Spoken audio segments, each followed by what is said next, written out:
नमस्कार and welcome back. मैं मुकेश बाकर आप सभी का फिर से इस ऑनलाइन प्लेटफॉर्म पर हार्दिक स्वागत करता हूं। और जैसे कि आप सभी को पता है, हमने लास्ट क्लास तरंग एवं दोलन उसमें ये पढ़ा था स्वैच्छिक विभव कूप में दोलन गति से रिलेटेड टॉपिक था अपना। और उससे पहले वाला जो सरलावर्त गति वाला था, तो चैप्टर आपके वही है सरलावर्त गति। उसमें आज का हमारा टॉपिक रहेगा आवर्ती दोलनों के एग्जाम्पल से उदाहरण है। उसमें एक जैसे कि आ गया कोई सा भी एक एग्जाम्पल है, उसके 3-4 पार्ट है, उसमें से उनके और पार्ट्स हैं। तो आज की क्लास में हमें किसी द्रव्यमान पिंड है उसको लेकर क्षैतिज दिशा में और ऊर्ध्वाधर दिशा में उनके व्यंजक प्राप्त करेंगे। तो करते हैं स्टार्ट क्लास को। अब है आवर्ती दोलनों के ये हो गए उदाहरण। तो फर्स्ट नंबर है अपना क्षैतिज दिशा में जुड़े द्रव्यमान का दोलन। उसके लिए हम क्या करते हैं कि कोई एक द्रव्यमान लेते हैं और उसको क्षैतिज क्या चीज होती, क्षैतिज यानी कि समान, एक कोई इस तरह की रेखा मान सकते हैं, हम तल मान सकते हैं इस तरह का। तो उसी तल पर जिस पर हमें एक भार कोई m है या m द्रव्यमान को रखना है और उसे किसी एक स्प्रिंग से जोड़ते हुए दूसरे किसी एक दृढ़ पिंड है, दृढ़ जो स्तंभ है, उससे उसको जोड़ना है। जोड़ के फिर हमें क्या करना है, एक ऐसा तल लेना है। तल एक ऐसा होना चाहिए जिस पर घर्षण न हो, यानी कि घर्षण रहित तल अपने को लेना है। ठीक है। अब जो ये द्रव्यमान है उसको हमें क्या करना है, किसी एक दिशा में खींचना है। या फिर हमने जैसे कि एक तो दृढ़ पिंड से जुड़ी हुई स्प्रिंग है, सेकंड जो भाग है जो कि द्रव्यमान उस स्प्रिंग से जुड़ा हुआ है, तो हमें क्या करना है, उस द्रव्यमान को पकड़ के थोड़ा सा खींचेंगे, खींच के उसको छोड़ दिया। तो छोड़ने पर हम क्या जानते हैं कि जैसे ही हम उस पिंड को छोड़ेंगे तो वो पिंड है आगे पीछे गति करेगा, इधर उधर गति करेगा। स्प्रिंग हमें पता है कि कोई भी स्प्रिंग से आप पिंड को या द्रव्यमान को संयोजित कर लो, जोड़ लो। जोड़ने के बाद में जो स्प्रिंग है वो उस पिंड को, उस द्रव्यमान को आगे पीछे ऐसे ऐसे करती रहती है, पता है हमें। तो ठीक वैसे ही वहां पे यदि कोई घर्षण नहीं है तो वो आगे पीछे होगा और उस पर एक बल कार्य करता है और वो बल होता है कौन सा, प्रत्यानयन बल। मैंने इसको आपको कई बार बताया, प्रत्यानयन बल कार्य करता है जो कि किसके समानुपाती होता है, विस्थापन के समानुपाती होता है। उसके अनुसार हमें ये व्यंजक प्राप्त करना है। तो करते हैं स्टार्ट। सबसे पहले हम बना लेते हैं चित्र कि ये कोई एक दृढ़ स्तंभ है। ठीक है, ये हो गया आपके क्षैतिज, हो गया क्षैतिज। यहां से हमने इस स्प्रिंग को जोड़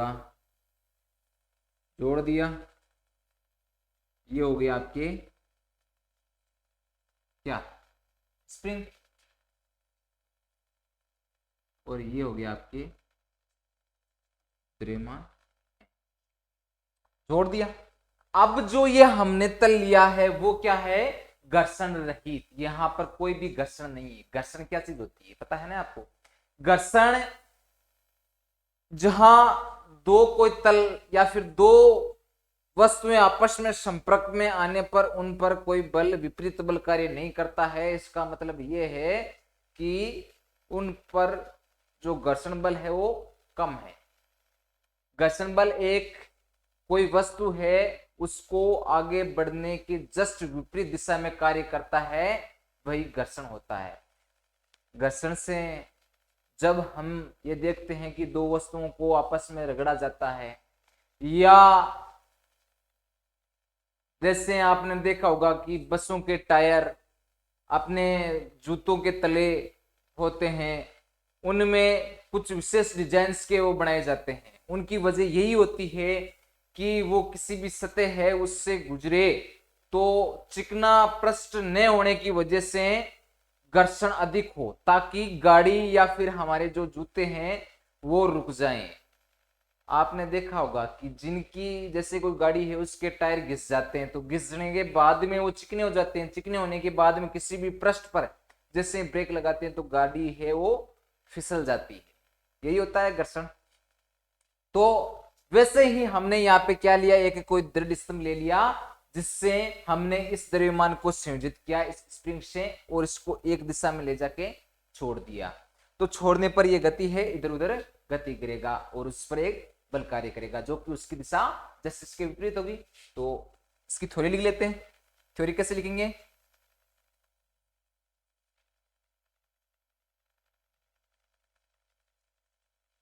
कि सर्वप्रथम हम एक कोई क्या लेंगे, द्रव्यमान, द्रव्यमान है वो क्या है m ले लिया, जिसको हमें क्या करना है किसी भारहीन, भारहीन द्रव्यमान तो ये ले लिया, इसको है जहां पर घर्षण रहित पृष्ठ है उस पर उसको रखना है और उसके एक सिरे को क्या करना है, खींचना है। तो सर्वप्रथम हम एक भारहीन पिंड को स्प्रिंग से जोड़कर किसी घर्षण रहित पृष्ठ पर, स्प्रिंग के एक सिरे को कर देना यहां से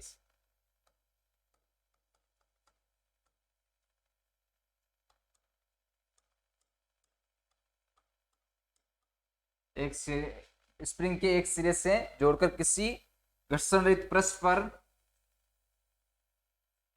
रखने तथा दूसरे सिरे को किसी दृढ़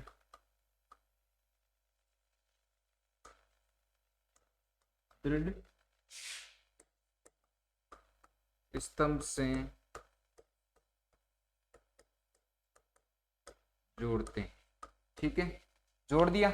अब जोड़ने के बाद में क्या करना है हमें, कि सर्वप्रथम हमें एक भारहीन पिंड को स्प्रिंग के एक सिरे से जोड़कर किसी घर्षणरहित पृष्ठ पर रखने तथा दूसरे सिरे को किसी स्तंभ से जोड़ते हैं। और फिर क्या करेंगे, इसी जो ये पिंड है उसको खींचना है, फिर इस पिंड को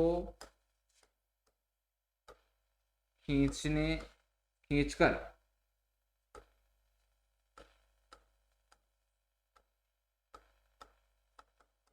छोड़ने पर हम देखते हैं कि जो m द्रव्यमान का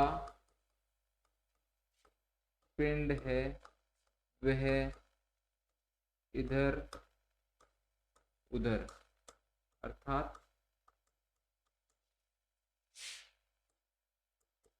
आगे पीछे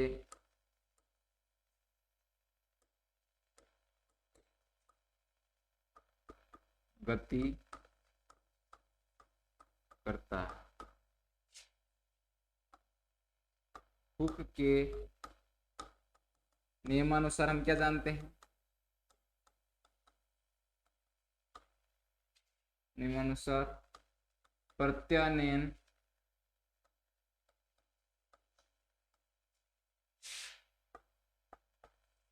बल विस्थापन के समानुपाती होता है।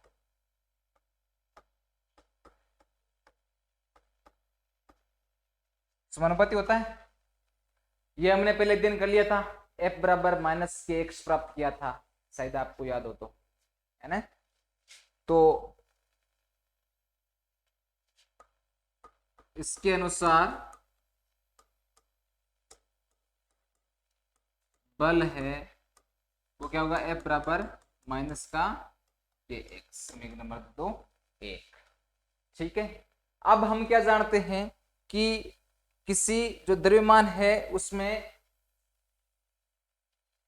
द्रव्यमान था m और परिवर्तन की दर हो जाएगी आपके D square x upon D T square, समय के सापेक्ष जो विस्थापन है उसमें परिवर्तन की दर, उन दोनों के गुणनफल के तुल्य होता है बल। तो हम जानते हैं कि त्वरण D square x upon D T square हो तो m द्रव्यमान के पिंड पर बल कितना होगा भाई,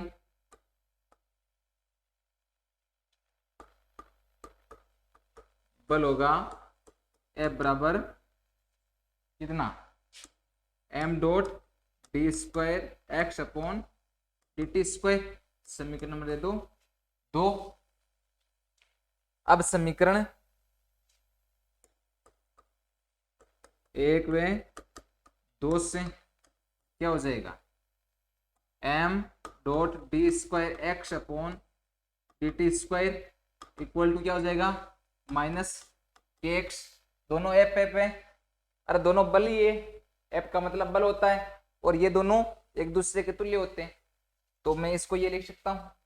अब हमें इसको इधर ले आए तो मैं क्या लिख दूंगा इसको, m dot d square x upon D T square plus के एक्स इक्वल टू 0। अब है यहाँ पे m का भाग दे दें तो ये कितना हो जाएगा, D square x upon D T square plus K upon M X equal to 0। ये हमारे पास में व्यंजक प्राप्त हो गया। अब यहाँ पे आपको बोल दे कि आवर्त काल ज्ञात करो, है ना। तो आवर्त काल के लिए हमने ये सूत्र पढ़ा था, आपको शायद याद हो तो, t equal to 2 pi upon omega पढ़ा था, t equal to 2 pi upon omega, यहाँ पर ये ओमेगा कोणीय वेग है और इस ओमेगा बराबर होता है के अपॉन एम, के ओमेगा स्क्वायर था ना, ये ओमेगा स्क्वायर इक्वल टू के अपॉन एम। तो हमने यहाँ पे मान रखा तो ये आ जाएगा रूट में आ जाएगा मान, रूट में मान आएगा ना, अरे ये हो जाएगा आपके रूट में ओमेगा बराबर के अपॉन एम, अब यहाँ पे नहीं है ये, ठीक है। अब यहाँ पे मान रखेंगे तो ये कितना हो गया था, 2 पाई रूट एम अपॉन के, यही प्राप्त हुआ था हमें आवर्तकाल, तो बस यही मान यहाँ पे रखना है हमें, वही समीकरण प्राप्त हुई है। तो अतः आवर्तकाल टी का मान क्या होगा भाई, टी बराबर हो जाएगा आपके 2 पाई रूट, वही है कौन से वाला जो पहले हमने प्राप्त किया था, m अपॉन के, बस ये आपके जो 37 दिशा में द्रव्यमान है उसके लिए व्यंजक प्राप्त हो गया। इस तरह से आपको प्रश्न को हल करना है। क्लियर है पूरा। सेकंड नंबर टॉपिक पे आ जाए तो सेकंड नंबर अपना टॉपिक है ऊर्ध्वाधर स्प्रिंग से जुड़े द्रव्यमान का दोलन। ऊर्ध्वाधर, क्षैतिज क्या होता है, समतल होता है, समान होता है, किसी पृष्ठ के समांतर होता है, यही पढ़ा है हमने। अब ऊर्ध्वाधर की बात करें तो ऊर्ध्वाधर क्या होता है, जस्ट उसके लंबवत खड़ा, उसे ही हम कहते हैं ऊर्ध्वाधर। तो इसमें है एक हमें क्या लेनी है, ऊर्ध्वाधर स्प्रिंग लेनी है और उस स्प्रिंग से किसी भार को हमें लटकाना है। लटकाएंगे तो हमें पता है कि गुरुत्वाकर्षण बल की वजह से वो उस पर भार कार्यरत रहेगा। ये तो भार ही हो सकता है लेकिन वो तो अब कार्य करेगा। जैसे आप मान लो कि मैंने किसी दृढ़ कोई फ्रेम है उससे मैंने उसको लटका दिया, लटकाऊंगा तो पहले तो आप देखना कि स्प्रिंग नॉर्मल स्थिति में होती है, जैसे ही मैं लटकाऊंगा तो उसका भार थोड़ा सा बढ़ेगा, फिर उसको मैं खींचूंगा तो उसका भार और बढ़ेगा, ऐसा ही होता है।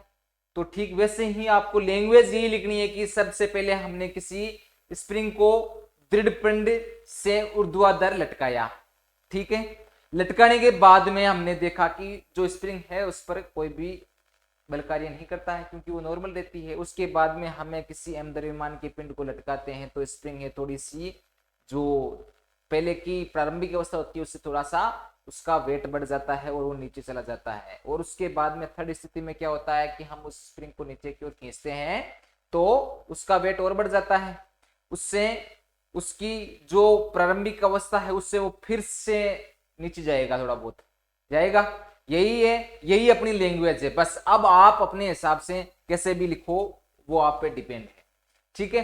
तो अब बात तो ये होगी, ये तो कि हमने क्या किया, उसके बाद में आपको इसका व्यंजक प्राप्त करना है। व्यंजक वही है कि अपने प्रत्यानयन बल था वो विस्थापन के समानुपाती होता है। बस यहाँ पर जो व्यंजक हम लेते हैं स्टार्टिंग में उन्हीं के अकॉर्डिंग हमें इसकी व्याख्या करनी है। तो देखो कि सबसे पहले मैंने लिया ये जैसे कि कोई दृढ़ पिंड है, इससे ये मैंने स्प्रिंग को लटका, ठीक है। सेकेंड स्थिति में हमने क्या लिया, इसके द्रव्यमान को लूंगा मैं, तो ये मैंने ले लिया। अब आप यहाँ पे देखना है एक चीज,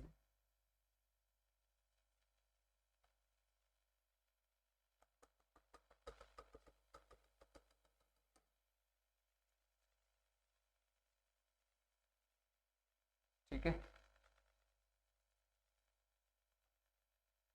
अब ये है कोई द्रव्यमान m है, लटका दिया। थर्ड स्थिति में मैं क्या करूंगा,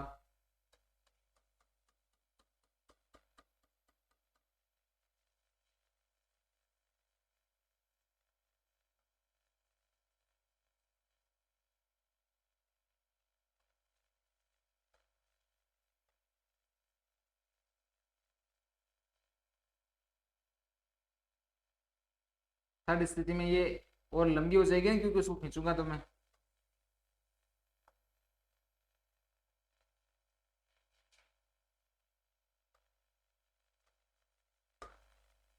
ये तीन स्थितियां हमें प्राप्त होगी, यही होगी। अरे फर्स्ट स्थिति ये वाली होगी, सेकंड वाली ये होगी और थर्ड वाली वो वाली होगी। अब इसमें हम लंबाई की बात करें तो लंबाई है इसकी फर्स्ट वाली की, जैसे कि मैंने एल ले ली तो उसके बाद में जैसे कि मैं ले लूं ये लंबाई तो यहां तक सेम रहने वाली है, यहां से ये यहां तक की एल है, यहां से यहां तक की ये भी इसकी भी एल ही रहने वाली है, यहां से यहां तक इसकी भी एल ही रहने वाली है, ठीक है। अब ये तो लंबाई बराबर है कि भाई यहां तक स्प्रिंग थी तो स्प्रिंग की लंबाई समान रहती है, लेकिन जो आपके ये वाला है कि यहां से यहां तक तो एल है, यहां से फिर यहां तक की, तो यहां से मैं इसको पूरी क्यों मान लिया y0, ठीक है। और तो भाई यहां से ये यहां तक मैंने है इसको माना क्या y0, इसका मान कितना मान लिया टोटली। इसको और लिखना चाहो तो आप ये रेखा खींच दी, साथ में खींच लेना, एक ही बात है दोनों मैंने कि वहां से यहां तक खींचो चाहिए, ये टोटली खींच लेना, टोटली मान लेना आप, ताकि इसके मान में आपकी कंफ्यूजन न हो। जैसे ये वाला ये है इसका मान y0, और तो अब यहां तक देखो आप, यहां तक कितना है, यहां तक है y0, और यहां से ये यहां तक का मैंने मान लिया y, तो इसकी टोटल लंबाई कितनी होगी y0 प्लस y, यही लंबाई होगी। तो अब इसकी लैंग्वेज की बात करें हम, तो ये हो जाएगा आपके, अब हाँ, तो इसकी लैंग्वेज क्या लिखेंगे हम? सबसे पहले लैंग्वेज ये लिखी जाएगी कि हम क्या करते हैं कि किसी स्प्रिंग के एक सिरे को, या फिर आप ये मान लो कि किसी स्प्रिंग भारहीन स्प्रिंग के एक सिरे को दृढ़ आधार से बांध देते हैं, जोड़ देते हैं, और दूसरे पर हम किसी एम द्रव्यमान रूपी जो भार है उसको लटका देते हैं। तो आप कैसे भी लिख लेना कि स्प्रिंग के एक सिरे को दृढ़ आधार से ऊर्ध्वाधर जोड़ते हैं तथा दूसरे सिरे से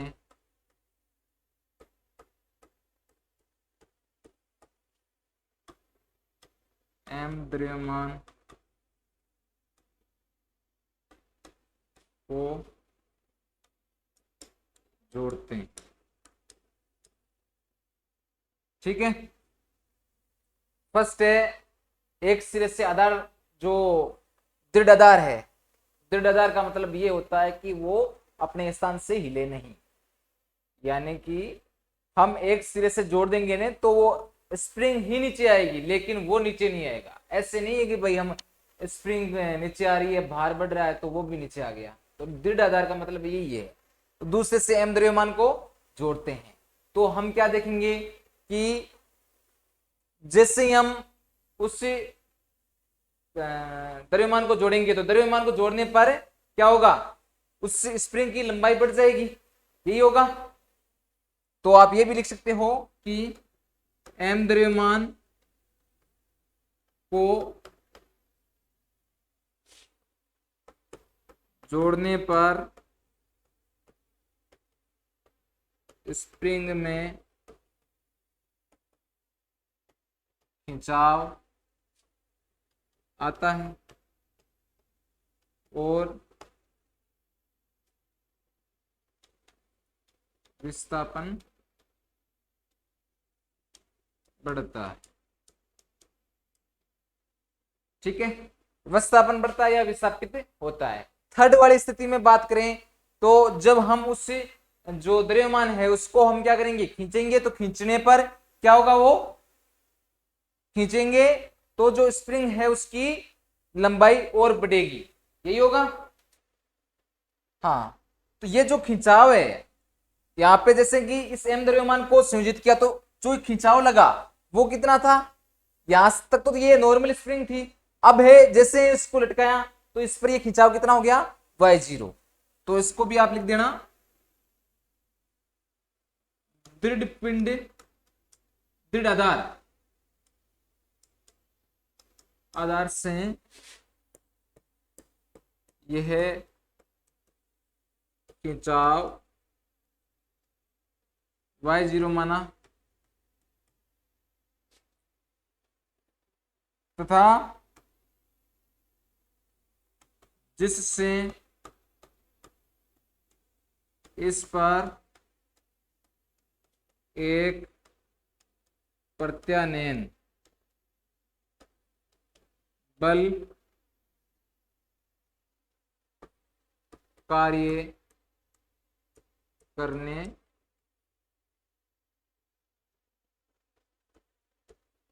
लगता है। तो हुक के नियमानुसार हम क्या जानते हैं, हुक के नियमानुसार बल विस्थापन के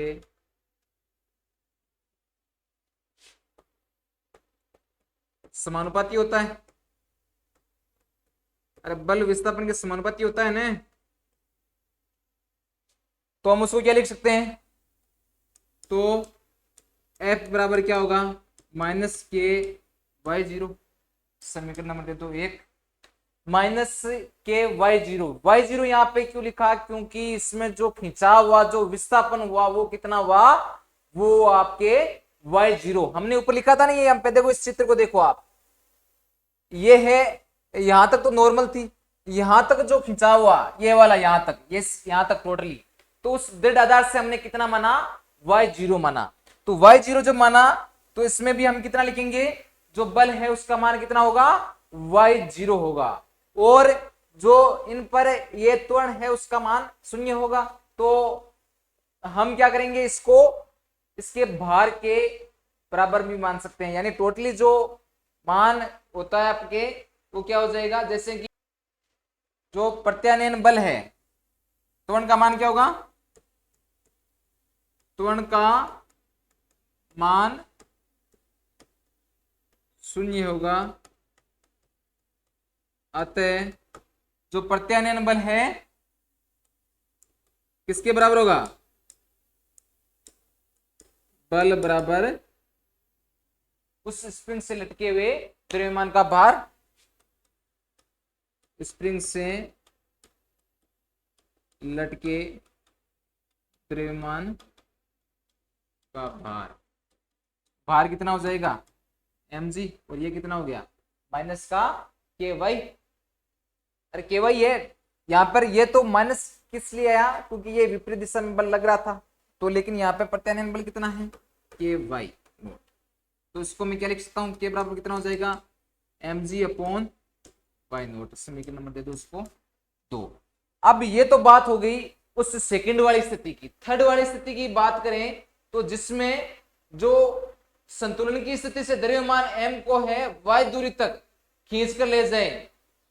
संतुलन स्थिति कौन सी वाली थी, संतुलन स्थिति अपने नॉर्मल वाली थी। अब संतुलन स्थिति से क्या करना है, स्थिति से y तक खींचकर ले जाने पर प्रत्यानयन बल क्या होगा भाई, F बराबर, अब है हम y तक खींच के ले गए, तो y तक खींच कर ले जाने पर टोटली उसका मान कितना था, लास्ट वाला चित्र था आपके, मैंने बोला था कि इस जो द्रव्यमान है इसको खींचकर नीचे लेके आएंगे तो इस पर जो टोटली दूरी है दृढ़ आधार से कितनी होगी, तो वो दूरी थी आपकी y plus y naught, y zero कह सकते हैं, यही थी दूरी। तो टोटली उस दूरी का मान कितना हो जाएगा आपके माइनस का के कोष्टक दूरी कितनी हो जाएगी y प्लस वाई नोट, यही होगी। तो अब है इसको आप नाम देना चाहो तो समीकरण नंबर 3 दे दो, अदरवाइज इसको है आप रहने दो, एक कैसे भी मान लो। यदि आप इसको नाम देना चाहते हो तो नाम समीकरण नंबर कोई जैसे कि होगी आपके 2 होगी तो 3 नंबर दे दो, और 3 नंबर नहीं दोगे तो भी इसमें आपके ये वैसे भी काम नहीं आने वाले समीकरण। मुझे लगता है कि आगे जो मान है वो हमें क्या करना है, टोटली जो बल है उसका मान निकालना है। तो जो परिणामी बल है वो परिणामी बल क्या होगा, परिणामी बल होगा जो भार है उस भार में से इस बल को आप यदि निकाल दोगे तो हमारे पास में परिणामी बल प्राप्त हो जाएगा। यानी देखो परिणामी बल, परिणामी कुल बल की बात करें उसको नाम दे दिया मैंने एफ डैश। तो जो टोटली भार है, टोटली भार कितना था, अरे ये वाला था आपके टोटली भार mg वाला था, और ये है आपके भार, तो दोनों टोटली जो परिणामी कुल मान कितना होता है दोनों जुड़ जाएंगे, सॉरी यहाँ तो mg और ये वाला मान f दोनों के मान समान है। अब है हमें परिणामी बल निकालना है मान, तो एफ डैश उसका नाम दे दिया, तो दोनों जो मान है वो दोनों इंक्लूड हो जाएंगे। तो ये कितना हो जाएगा, इसको मैं क्या लिख सकता हूं mg, और ये वाला भार है वो हो जाएगा आपके mg, तो mg माइनस के वाई प्लस वाई नोट, ठीक है। तो mg है उसका मान कितना था, mg को किसके तुल्य किया था, के वाई नोट के, के वाई नोट क्या था, तो इसको मैं के वाई नोट लिख सकता हूं माइनस के वाई नोट। ठीक है, तो अब है जो ये मान क्या प्राप्त हुआ, कुछ दिख रहा है आपको, इससे ये कैंसिल हो जाएगा, ये कैंसिल हो गया तो हमारे पास में परिणामी जो बल है उसका मान कितना आ गया, माइनस का के वाई। ये समीकरण नंबर कौन सी होगी, 3। ये है आपके पास में परिणामी बल। तो पिंड की गति का समीकरण क्या होगा भाई, हर बार लिखते हैं हम, वही है d square x upon D T square equal to ये क्या हो जाएगा, माइनस का के वाई। कौन से वाला था, M D square x upon D T square, वे वाला था ने, अरे हर बार लिख रहे हैं हम, जो ऊपर वाला था उसमें भी तो यही किया था। तो m D square x upon D T square equal to minus का के वाई, ये जो परिणामी बल है उसके बराबर इसका मान प्राप्त हो गया। अब है यहाँ पे, सॉरी यहाँ पे एक्स नहीं आएगा, एक्स नहीं आएगा यहाँ पे, क्यों नहीं आएगा, क्योंकि हमने ऊपर क्या लिया था, वाई लिया था, तो यहाँ पे वाई लिखना है भाई, इस बात का ध्यान रखना। जहां वाई लो तो वहां पे वाई से करना है, जहां पे एक्स लेते तो वहां पे एक्स से करना है। तो इसको मैं क्या लिख सकता हूं, m D square Y upon D T square plus k y equal to 0। अब फिर से वही m का भाग दूंगा तो ये कितना हो जाएगा, D square Y upon D T square plus K upon M Y equal to 0। ये आपके हो गया ऊर्ध्वाधर जो समीकरण है स्प्रिंग से के द्रव्यमान का समीकरण हमें इस तरह से प्राप्त हो। अब वापस वही बात है कि द्रव्यमान की बात करें, तो द्रव्यमान की बात करेंगे तो द्रव्यमान क्या होगा भाई, सॉरी आवर्तकाल की बात करें, आवर्तकाल क्या होगा, वही है कौन से वाला जो हमने पिछली वाला किया था। तो पिछले वाले में आवर्तकाल का मान क्या निकाला था, आवर्तकाल था आपके t बराबर 2 पाई रूट क्या था आगे, m अपॉन के। अब है इसमें यहां से आप इस चीज को ध्यान रखना कि k का मान हमने ऊपर निकाला था, क्या था, k का मान ऊपर क्या निकाला था, एक मिनट आपको मैं बता दूं, दिखा दूं एक बार, ये वाला मान निकाला था। ठीक है, तो यहां से समीकरण 2 से m g upon y naught था ने, तो इसको नाम दे दो आप समीकरण नंबर 4, ये हो गया आपके 5। तो समीकरण 2 का मान 5 में रखने पर, 5 में रखेंगे तो ये कितना हो जाएगा, 2 पाई रूट एम अपॉन के का मान कितना था, m g dot y naught, तो ये कितना हो जाएगा, एम से एम कैंसिल, तो 2 pi root Y naught upon G, यही प्राप्त होगा।